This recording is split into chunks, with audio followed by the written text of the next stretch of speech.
If you're British, this film is about you, every one of you. Something is happening in Britain which increasingly intrudes into the way you live. Traditional customs, familiar and trusted patterns of a liberal, compassionate society, the British way of doing things, all are disappearing and being replaced by a frustrating avalanche of alien regulation and bureaucracy. This is happening not as a result of popular demand, but as a result of British membership of the European Union. The very character of our unique way of life is being destroyed, and there has been no public debate, consultation, or approval. The people appearing in this film are not politicians or civil servants. They don't seek your vote or your money. They only ask that for a few moments you watch and listen and then make up your own mind. Almost all you're about to hear has been hidden from you. Everything you're about to hear is the truth.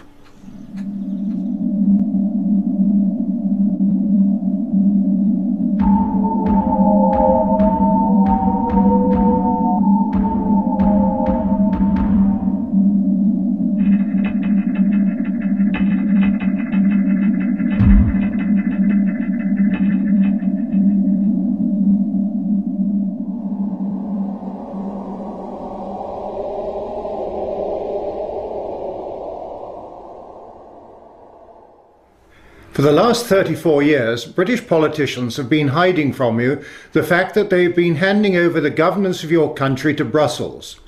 This film shows how close they are to completing that process.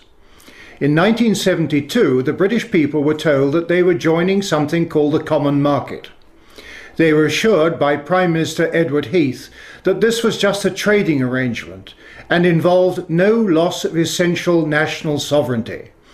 In this, the British nation was seriously and deliberately deceived. Today, as a result of that 1972 arrangement, British national identity, a British government, and British independence are about to be sacrificed. Britain is to disappear within a European federal state, and the British people are to be governed from Brussels by unelected foreign officials. A succession of British politicians have continued that 1972 deceit and secretly stripped Britain of self-government. Details of this whole process have been suppressed and kept from you. Most people in Britain haven't a clue as to what is happening. Christopher Booker explains why.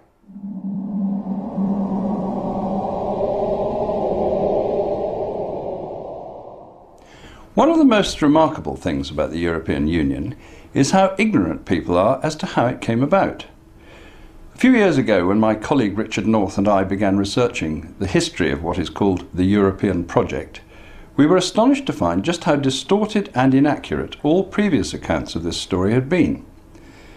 The core ideas which have inspired this project go back to the 1920s, and for the men behind it, notably the Frenchman Jean Monnet, their ultimate goal right from the start was to create a United States of Europe. Their aim was to place the peoples of Europe under a form of government like nothing the world had seen before, a government that was supranational. To achieve their goal, they came up with two brilliantly clever ideas. The first was that it could never be achieved overnight. It would have to be assembled piece by piece over many years without revealing its ultimate purpose. The other idea was that all the national governments of Europe should be left in place, while being gradually hollowed out from within, as they passed under ever greater control by the supranational power. Thus, what amounted to a slow-motion coup d'etat could take place without people realizing what was happening. That is why we called our story The Great Deception, because such is what the historical evidence shows it to have been. Step one in the early 1950s was Monnet's European Coal and Steel Community. He never intended this body to be anything other than the embryo of what would eventually be a government for Europe. The next step was to widen this into a European Economic Community set up by the Treaty of Rome in 1957. Again, this common market was deliberately intended to be just a cover for their true goal of complete political union. For nearly 30 years, the handing over of powers by national governments continued, the original 6 countries becoming 12, until in the 1980s the project was ready for its next great leap forward. This would need 2 new treaties, the Single European Act in 1986 and the Maastricht Treaty on European Union in 1992, followed in 1997 and 2001 by 2 more at Amsterdam and Nice. By now, the real aims were coming out ever more into the open, as it was agreed that this new supranational government should have its own currency, its own foreign and defence policies, its own court system and police force, all the attributes of a sovereign state.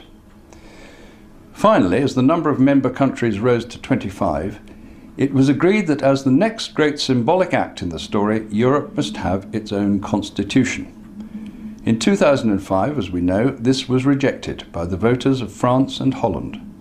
But by now, the project is so far advanced that those behind it believe it must roll on regardless. As we finally wake up to their real aim, how much longer can the wishes of the people of Europe be ignored? Such is the battle in which today, whether we like it or not, we are all involved. The EU constitution Christopher Booker referred to is a major step in the final transfer of power from Westminster to Brussels. But it's more than that. It will mean imposing on the British people a continental view of freedom where nothing is allowed unless the law says so. In Britain, we are free-born from the moment of our birth, able to do anything unless the law prohibits. In the European Union, we are about to lose that. Britain already has a constitution of its own, one that has stood the test of time and been admired and copied by other countries, in particular America, whose founding fathers used the British model when drafting their own constitution. Is it so important that we retain our own constitution? What's so special about it? Here's John Bingley.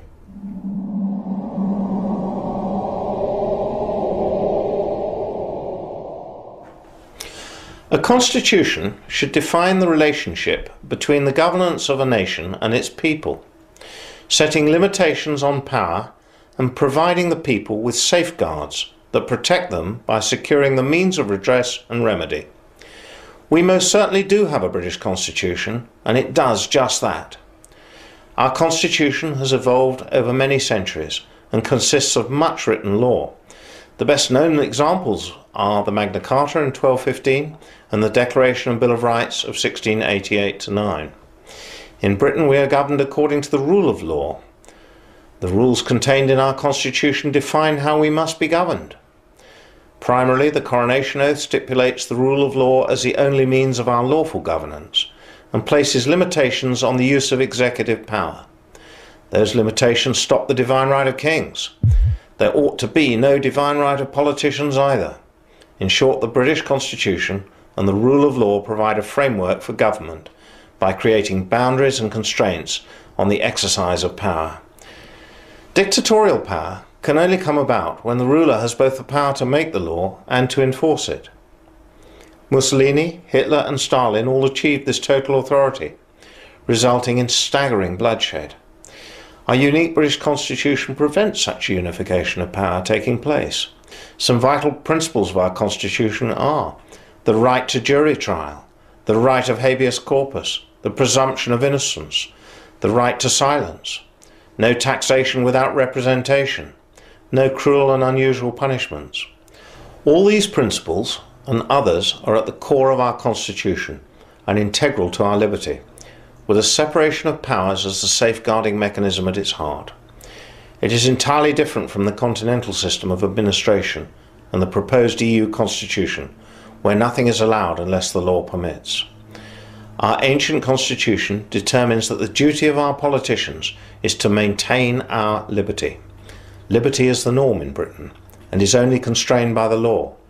We British are free to do anything unless the law prohibits.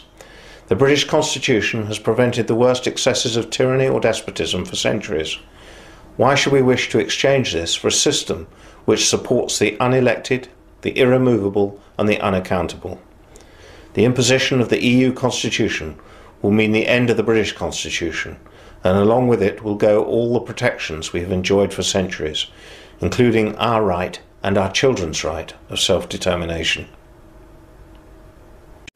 In addition to bringing about the end of our unique British form of freedom, the EU Constitution transfers significant political power to Brussels. This, together with the combined losses brought about by the 5 treaties, means that the British people will no longer be free to govern themselves. We are close to the end game. But the EU Constitution, we were informed, could only be implemented if all 25 countries ratified it. Christopher Booker has been examining whether or not that condition has been observed, and what the EU Constitution really means.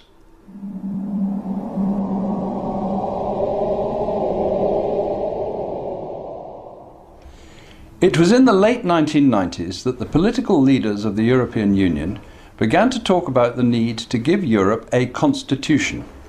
For decades they had been proceeding with their plan to assemble a supranational government for Europe by stealth. But they had got so far, they now felt, that concealment was no longer necessary. If the United States had a constitution, so should the new United States of Europe. In 2002, delegates from 25 countries met for 15 months in Brussels to draft the new constitution, very much guided by their chairman, Giscard d'Estaing, the former President of France. It then took their governments another year to agree on the final text, this huge document here. The original American Constitution had just 7 articles. This Constitution for Europe contains 448, which originally covered 800 pages. In some ways, this constitution is just another treaty because it incorporates all the earlier treaties, but it makes the intention to set up a European government much more obvious than ever before. It gives the European Union, the Union as they now call it, pretty well all the attributes of a fully fledged state, with its own flag, its own currency, its own foreign and defence policies, its own courts and legal officers, its own federal police force. It gives the Union for the first time its own legal personality, with the right to behave on the international stage just like any sovereign government. It recognises for the first time in a treaty the principle that the laws of the Union are superior in every respect to those made by national parliaments and courts. It marks a further massive handing over of powers from national governments to the central government in Brussels. It greatly extends the areas of life where Brussels has the power to dictate policies and laws. It also reduces almost to vanishing point the right of national governments to veto laws which they do not consider in their country's interests. It includes all the 54 articles of the so-called Charter of Fundamental Rights, the document which we were told by a British minister would have no more legal significance than a copy of the Sun newspaper or the Beano. What this document confirms, in short, is the desire to set up a supranational government which is not elected and which the peoples of Europe cannot call to account or dismiss. It marks the transformation of Europe, in effect, into a one-party state. Yet this is what the governments of Europe agreed to in our name in 2004. Only in 2005, when it was rejected by the voters of France and Holland, did the plan to impose this constitution on us all at last run into a mighty obstacle. For the moment, it has been put on ice, but there are plenty of people at the top in Europe who are looking for ways to bring it back onto the agenda. Meanwhile, they are already pushing ahead with many of its contents, from a European space programme to a common defence policy, just as if their constitution was already legally in force. They are not going to give up. The EU Constitution sweeps up those few areas of governmental power that still, just about, remain British. But what about our economy? Whoever controls the currency controls the country, and at the moment we still have our own currency, the pound sterling. Signing up to the EU Constitution would undoubtedly increase the pressure on Britain to enter the single currency. This would mean Britain's economy being controlled by the foreign bankers of the European Central Bank in Frankfurt. Ian Milne has been looking at EU economics.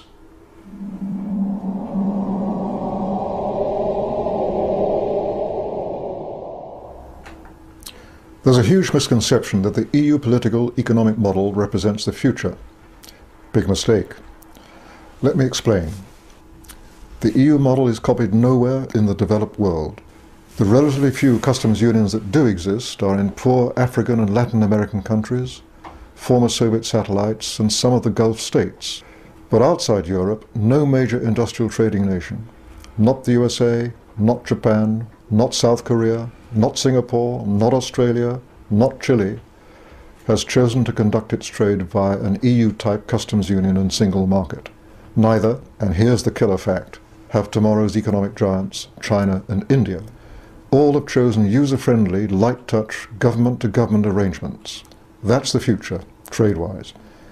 The claim that the UK needs the EU for its trade and jobs is an empty one. Over 90% of the UK economy is not involved in exporting to the EU. The USA, not in the EU, sells more to the EU than the UK does, without paying a penny to Brussels or imposing 1 ounce of EU regulation on the US economy. The UK has a huge and growing deficit on its trade with continental Europe, and the cost of UK membership of the EU massively outweighs the benefit. British access to the 6% of the world's population living in the EU costs us a fortune. The Treasury hands over £250 million of our taxes to Brussels every single week. British access to the other 94% of the world's population outside the EU is free. The fact is, the EU is the past, invented in the 1950s to meet the failures of the 1930s. But in tomorrow's world, it'll soon be an irrelevance, overshadowed by the USA, China and India, all of which, as it happens, conduct their business in English. Those are the countries we have to be free to engage with, as equals, to build a better world in the 21st century. It's time this country got out and embraced the future. So our political power has been handed away, our constitutional power is planned to go, and our economic power is being seriously threatened. All this was planned and must happen if the EU is to control us completely. But that isn't enough. Everything that is British must go, and that's where local government plays its part in dismantling the British state. Part of the political takeover is the hollowing out process Christopher Booker spoke of earlier, and the pretense that our Parliament still governs Britain, whilst in reality it is merely the puppet of Brussels. Eventually, Westminster will cease to exist, and 12 regional governments, answerable to Brussels, will take over. This breakup of Britain has been investigated by Lindsay Jenkins.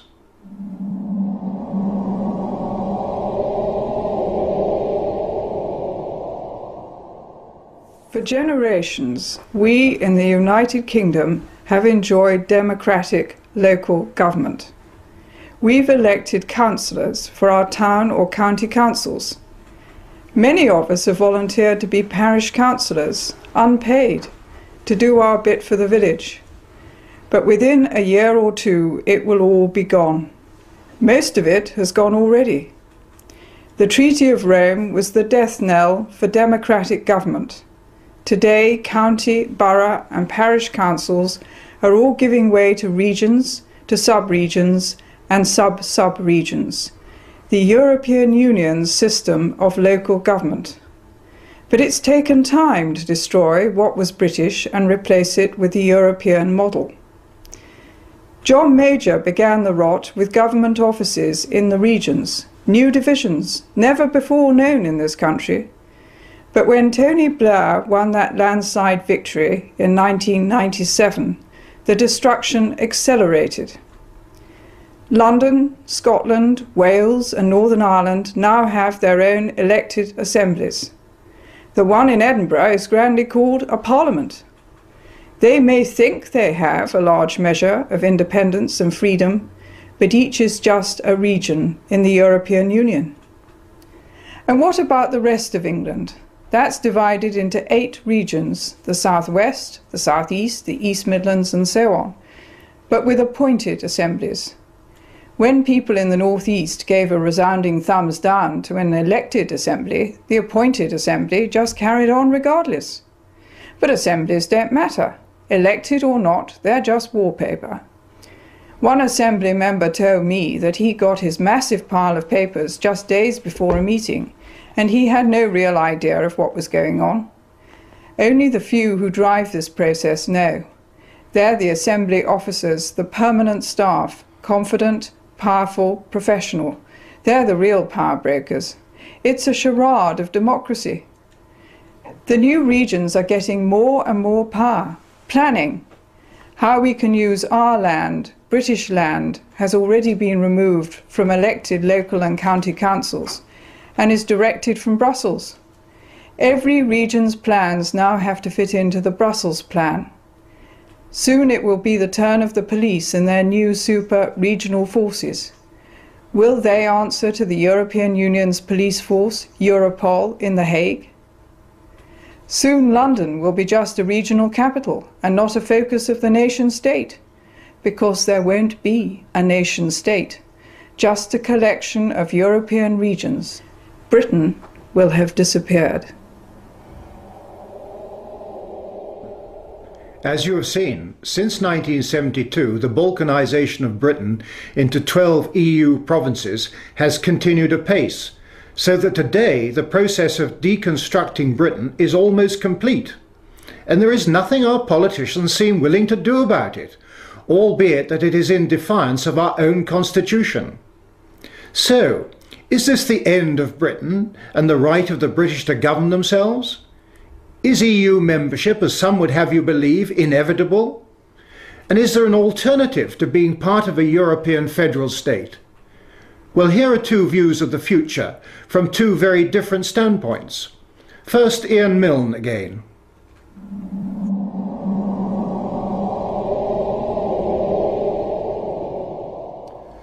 The story of the next 50 years is going to be the rise and rise of the world outside the EU, where the other 94% of the population of the planet lives. In that vibrant, growing 94%, the independent, self-governing nation is the rule, not the exception. Our English-speaking cousins in America, Canada, Australia, New Zealand, South Africa, Singapore are proud to be self-governing nations. The world's second biggest economy, Japan, is proud to be a self-governing nation. So are those coming superpowers, China and India. For all these countries, big and small, the idea of surrendering the power to govern themselves, as Britain has done, to a supranational bureaucracy, and a corrupt one at that, is literally incomprehensible. We're the third biggest trading nation in the world, ahead of Japan, and the fifth biggest economy in the world. We're the headquarters of the Commonwealth, that voluntary association of English-speaking, self-governing nations, with members on 6 continents and almost a third of global population. So the claim that we'd be isolated outside the EU is pure, unadulterated nonsense. Just think of the benefits of reclaiming our independence by leaving the EU and joining that growing 94% of the world. First, trade. We already do 50% more of our trade outside the EU than with the EU. And our exports outside the EU are growing faster than our exports to the EU. We'd focus on the Asia-Pacific region, which is currently growing 5 times as fast as the EU. We'd resume our seat and vote at the World Trade Organization. We'd resume our trading alliances with our friends in the Commonwealth. And we'd strike up new ones with the Asian tigers. Not least, free of the immoral EU Common Agricultural Policy, we'd help the poorest nations in the world by offering them free access to our own markets. Second, defence. It's NATO that's kept the peace in Europe, not the EU.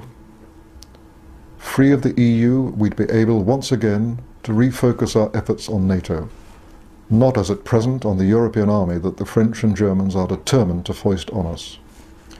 Third, we save huge amounts of our own taxpayers' money. No longer will we hand over £13 billion a year to the EU, a sum that would buy us 12 new hospitals or 4 new aircraft carriers every year. And, as the Chancellor has admitted, we'd save an awful lot more by throwing off the burden of regulation we don't need and by being outside the ruinous common agricultural policy. But most important of all, we'd get our democracy back. That's what getting back sovereignty means. Our own Westminster MPs would once again have the sole power to run our government, a power they've now abandoned to the EU. And we, the citizens, through our right to hire and fire them, would get back control of our own government. After withdrawal, what happens? We continue as members of the United Nations, of NATO, of the Commonwealth, of the World Bank, and so on. We make it clear to the rest of the EU that they're our friends and allies.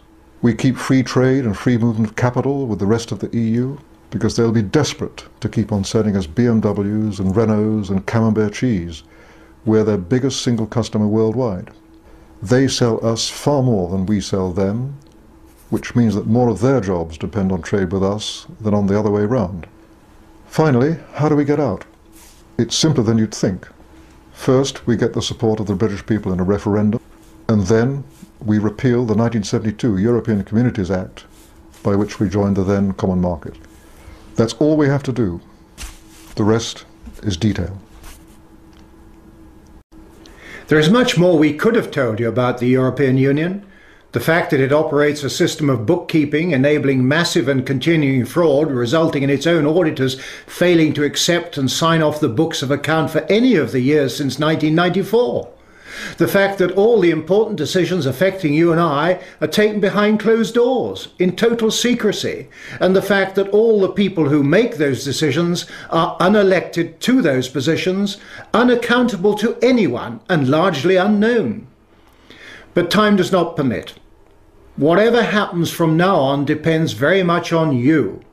You must make up your mind as to what kind of country you want to live in, and in which your children can grow in freedom.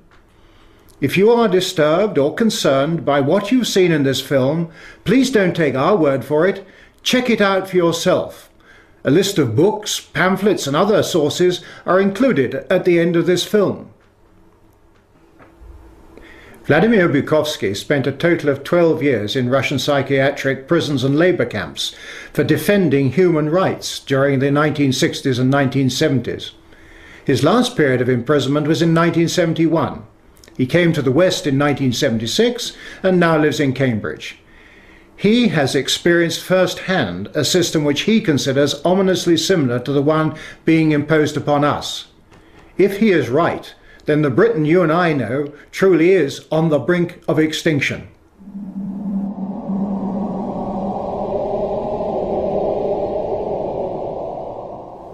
It is really puzzling to me that having just buried one monster, the Soviet Union, another remarkably similar one, the European Union, is being built. Exactly what is the European Union? Perhaps by examining the Soviet version we can get the answer. The Soviet Union was governed by 15 unelected people who appointed each other and who were not accountable to anyone. The European Union is governed by 24 people who appoint each other, meet in secret, and are not accountable to anyone, and whom we cannot sack. One might say that the EU has an elected parliament. Well, the Soviet Union had a parliament of a sort too, the Supreme Soviet. We just rubber-stamped the Politburo decisions, pretty much like the European Parliament does, where speaking time in the chamber is limited within each group and often amounts to 1 minute per speaker. In the EU, there are hundreds of thousands of bureaucrats with their huge salaries, their staff, servants, bonuses and privileges, their lifelong immunity from prosecution, which is simply shuffled from one position to another, no matter what they do or fail to do. Is this not exactly like the Soviet regime? The Soviet Union was created by coercion and very often with a military occupation. The European Union is being created admittedly not by armed force, but by coercion and economic bullying. In order to continue to exist, the Soviet Union spread itself further and further. The moment it stopped spreading, it started collapsing. And I suspect the same is true of the European Union. We were told that the purpose of the Soviet Union was to create a new historic entity, the Soviet people, and that we must forget our nationalities, our ethnic traditions and customs. The same seems to be true of the European Union. They don't want you to be British or French, they want you all to be a new historic entity, European, to suppress all your national feelings and live as a multinational community. After 73 years, the same system in the Soviet Union resulted in more ethnic conflict than anywhere in the world. In the Soviet Union, one of the grand purposes was the destruction of the nation state. And that's exactly what we observe in Europe today. Brussels intends to absorb nation states so that they should cease to exist. Corruption was built into the Soviet system from top down, and so it is in the EU. The same endemic corruption activity that we saw in the old Soviet Union has flourished in the EU. Those who oppose or expose it are silenced or punished. Nothing changes. In the Soviet Union, we had a gulag. I think we have a gulag in the European Union also, an intellectual gulag known as political correctness. When anyone tries to speak their mind on questions of race or gender, or if their views differ from those approved, they will be ostracized. This is the beginning of the gulag, the beginning of your loss of freedom. In the Soviet Union, they told us we needed a federal state to avoid war.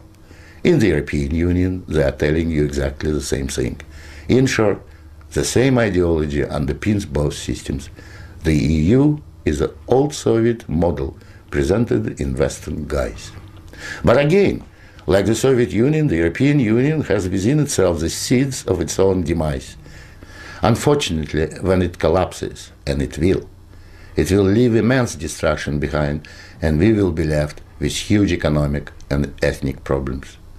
The old Soviet system was incapable of reform, so is the European Union. But there is an alternative to being ruled by those 24 self-appointed officials in Brussels. It is called independence. You don't have to accept what they have planned for you. After all, you have never been asked if you wanted to join. I have lived in your future, and it didn't work.